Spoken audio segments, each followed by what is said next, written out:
Hello friends, welcome to my channel RD story.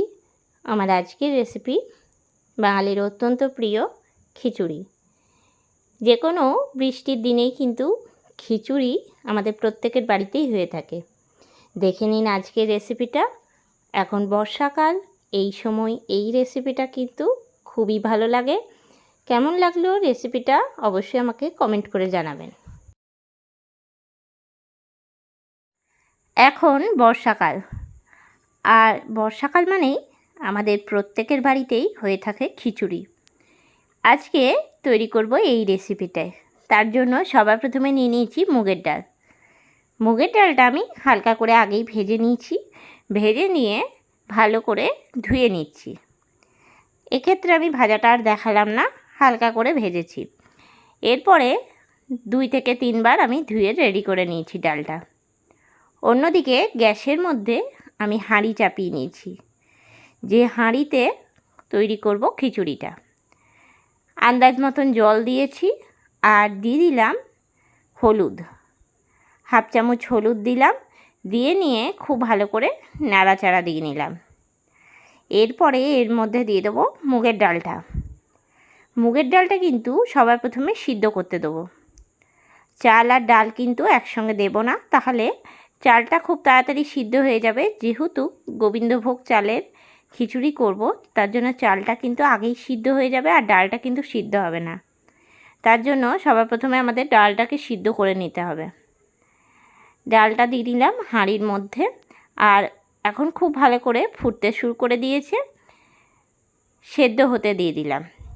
এখানে আমি নিয়েছি গোবিন্দভোগ চাল। আপনারা চাইলে এর জায়গায় আতপ চালও দিতে পারেন, আবার আতপ চাল আর গোবিন্দভোগ মিলিয়েও কিন্তু খিচুড়ি তৈরি করতে পারেন। এতে করেও কিন্তু খারাপ হবে না। চালটা খুব ভালো করে 3 থেকে 4 বার পরিষ্কার করে ধুয়ে নেব। জল পাল্টে পাল্টে আমি ধুয়ে নিচ্ছি। তবে চালটা কিন্তু আগের থেকে ধুয়ে ভিজিয়ে রাখবো না, এতে করে কিন্তু চালগুলো ভেঙে যেতে পারে। আর ডালটা এখন অনেকটা সিদ্ধ হয়ে এসেছে। ডালটা যখন এই রকম সিদ্ধ হয়ে আসবে তখন দিয়ে দেবো চালটা। হাঁড়ির মধ্যে এখন দিয়ে দিচ্ছি চালটা। চাল আর ডাল আবারও একসঙ্গে ফুটতে দেবো, আর খুব ভালো করে নাড়াচাড়া দিয়ে নেব। চালটা দেওয়ার পরে কিন্তু 10 মিনিট বাদে বাদেই নাড়াচাড়া দিতে হবে, না হলে তলায় ধরে যেতে পারে। আর এই খিচুড়িতে জলটা কিন্তু একবারই মাপ করে দিতে হবে। এরপর মশলাটা তৈরি করে নেব। তার জন্য নিয়ে নিচ্ছি মিক্সিং জার, আর তার মধ্যে দিয়ে দিলাম আদা কুচি, আর দিয়ে দিলাম কাঁচা লঙ্কা আর একটা টমেটো। একদম মিহি পেস্ট তৈরি করে নিয়ে ফিরে আসছি। অন্যদিকে খিচুড়িটাও কিন্তু ফুটতে শুরু করে দিয়েছে, আর চাল আর ডাল অনেকটা সিদ্ধ হয়ে গেছে। মশলাটা তৈরি করার জন্য কড়াই চাপিয়ে নিয়েছি, আর কড়াইয়ের মধ্যে সবার প্রথমে দিয়ে দিলাম সর্ষের তেল। এর মধ্যে এবার দিয়ে দেবো নারকেল কুচি। যেহেতু একদম নিরামিষ খিচুড়ি, তার জন্য আমি এখানে নারকেল ভাজা দেব। নারকেলটা ভেজে নিচ্ছি, একটুখানি লাল লাল করেই কিন্তু নারকেলটা ভেজে নেব। তো আপনারা চাইলে এটা দিতেও পারেন, আবার নাও দিতে পারেন, তবে দিলে কিন্তু খিচুড়ির টেস্টটা খুব ভালোই হয়। এরপরে দিয়ে দিচ্ছি এর মধ্যে গোটা জিরে ফোড়নে, 2টো শুকনো লঙ্কা আর তেজপাতা দিয়ে নিয়ে মিক্সিতে তৈরি করা মশলাটা কিন্তু ঢেলে দিলাম এর মধ্যে। মশলাটা দিয়ে খুব ভালো করে কষিয়ে নেব। এরপরে এর মধ্যে আমি দিয়ে দিচ্ছি জিরে গুঁড়ো 1/2 চা চামচ, আর লঙ্কার গুঁড়ো 1/2 চা চামচ। 2টো দিয়ে নিয়ে খুব ভালো করে নাড়াচাড়া দিয়ে নেব।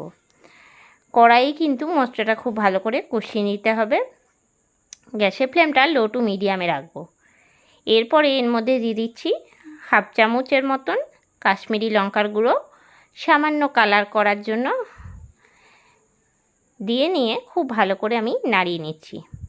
এরপরে এর মধ্যে দিয়ে দিচ্ছি চিনি। আমি এখানে 2 চামচ চিনি দিয়েছি। যেহেতু এটা গোবিন্দভোগের খিচুড়ি, তার জন্য একটুখানি মিষ্টি মিষ্টি করব। চিনিটা দিয়ে আবারও মশলার সঙ্গে খুব ভালো করে কষিয়ে নেব। সমানে মশলাটা কিন্তু নাড়াচাড়া দিয়ে নেব। যতক্ষণ না মশলার থেকে তেল ছাড়ে।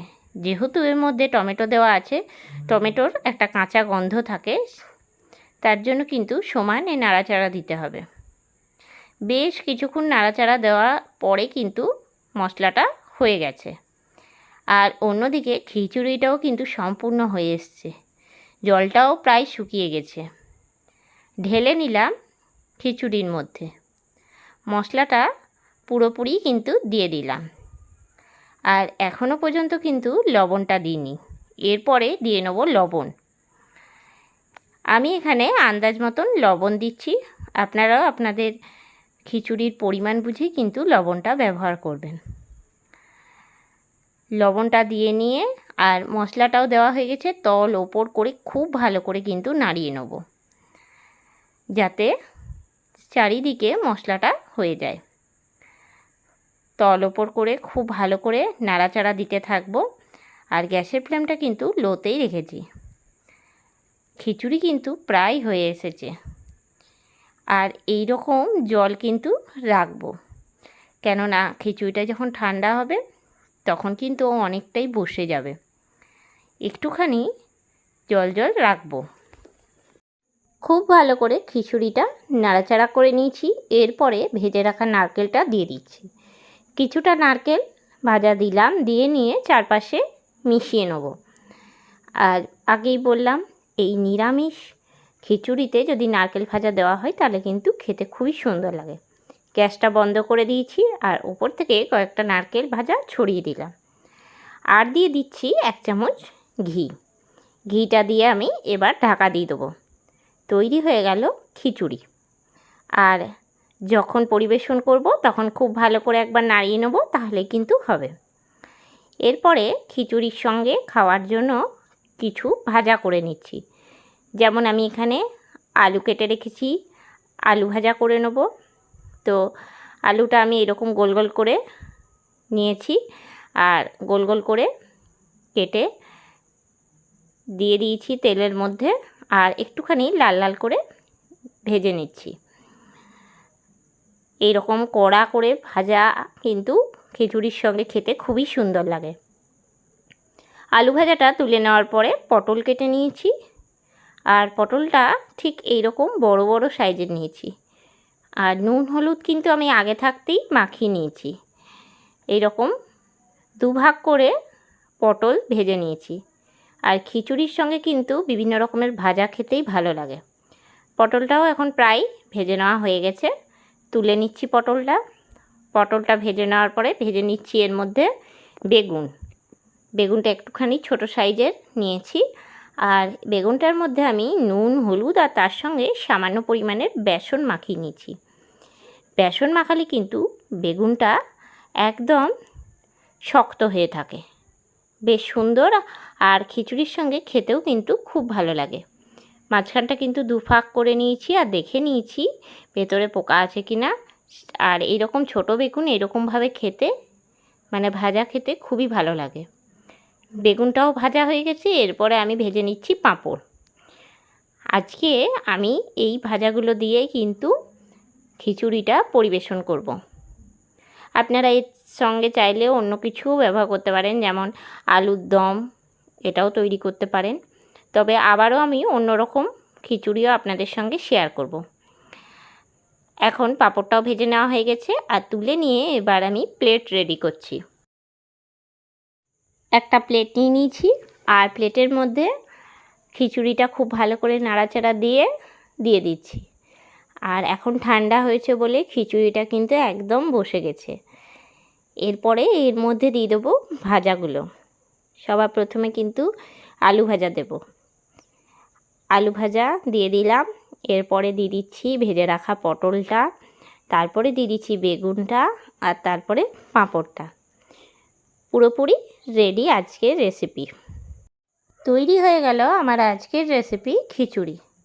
কেমন লাগলো আজকের এই রেসিপিটা অবশ্যই আমাকে কমেন্ট করে জানাবেন। রেসিপিটা ভালো লেগে থাকলে লাইক করবেন, শেয়ার করবেন। এই চ্যানেলে নতুন বন্ধু হয়ে থাকলে চ্যানেলটা সাবস্ক্রাইব করার অনুরোধ রইল। পাশে থাকা বেল আইকনটা প্রেস করে রাখবেন সবার আগে নোটিফিকেশন পাওয়ার জন্য। আবারও কোনো নতুন রেসিপি নিয়ে হাজির হব। সঙ্গে থাকুন আর দেখতে থাকুন সবাই ভালো থাকবেন, সুস্থ থাকবেন। ধন্যবাদ।